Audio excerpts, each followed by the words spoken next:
Where does the New Testament ever envision post-apostolic infallibility as an ongoing feature of the church? It would be clearly taught in Scripture, and yet it's not there. It's not explicit in Scripture if God would want us to believe such an important doctrine. You would agree there's no explicit mention of post-apostolic infallibility in the church?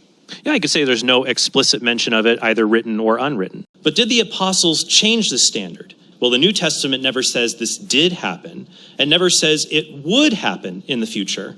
You can read carefully from Matthew to Revelation. You will not hear one word about infallibility being given to some post-apostolic function in the church. And there's no theological proof, such as it being directly taught in Scripture.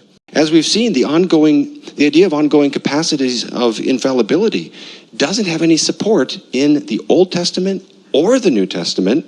I think Trent would admit that explicitly. He just sees it as an inference. Now, I agree, the church can be authoritative, even without being infallible. To conclude with the implications, people say, well, doesn't this open the door to erroneous private judgment? Matthew 16:18, that would seem to imply the church will never formally succumb to some kind of heresy. Okay, fair enough. So am I interpreting your position accurately? And those words would seem to imply. And if you only pick a church to belong to because it agrees with your interpretation of Scripture, then you are the authority.